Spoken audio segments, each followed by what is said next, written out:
Jacob meets Rachel. Then Jacob set out on his journey, and went to the land of the people of the east.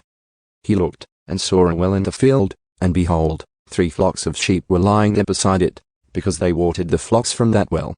Now the stone on the mouth of the well was large. When all the flocks were gathered there, they would roll the stone from the mouth of the well and water the sheep. Then they would put the stone back in its place on the mouth of the well. Jacob said to them, "My brothers, where are you from?" And they said, "We are from Haran." So he said to them, "Do you know Laban the son of Nahor?" And they said, "We know him." And he said to them, "Is it well with him?" And they said, "It is well, and here is his daughter Rachel coming with the sheep." Then he said, "Look, it is still high day. It is not time for the livestock to be gathered. Water the sheep, and go, pasture them."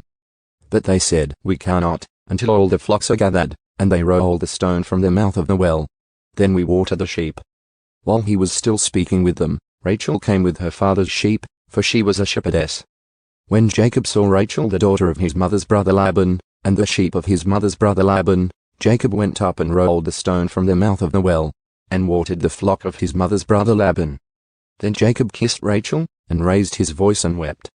Jacob told Rachel that he was a relative of her father, and that he was Rebekah's son, and she ran and told her father. So when Laban heard the news about Jacob, his sister's son, he ran to meet him, and embraced him and kissed him, and brought him to his house. Then he told Laban all these things. And Laban said to him, "You certainly are my bone and my flesh." And he stayed with him a month. Then Laban said to Jacob, "Because you are my relative, should you therefore serve me for nothing? Tell me, what shall your wages be?"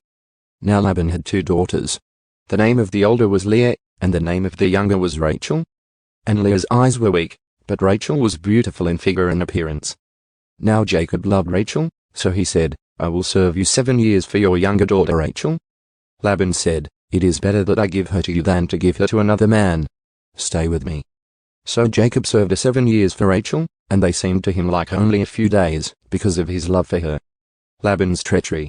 Then Jacob said to Laban, "Give me my wife, for my time is completed, that I may have relations with her." So Laban gathered all the people of the place and held a feast. Now in the evening he took his daughter Leah and brought her to him. And Jacob had relations with her.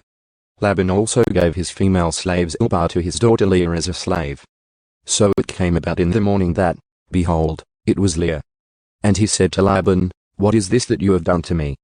Was it not for Rachel that I served with you? Why then have you deceived me?"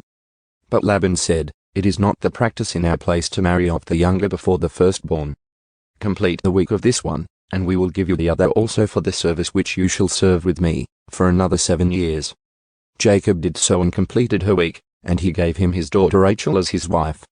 Laban also gave his female slave Bilhah to his daughter Rachel as her slave. So Jacob had relations with Rachel also, and indeed he loved Rachel more than Leah, and he served with Laban for another 7 years. Now the Lord saw that Leah was unloved, and he opened her womb, but Rachel was unable to have children. Leah conceived and gave birth to a son, and named him Reuben, for she said, "Because the Lord has seen my affliction. Surely now my husband will love me."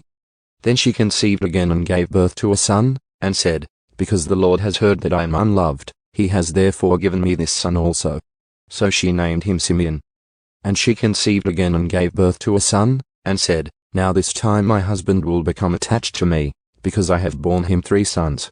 Therefore he was named Levi.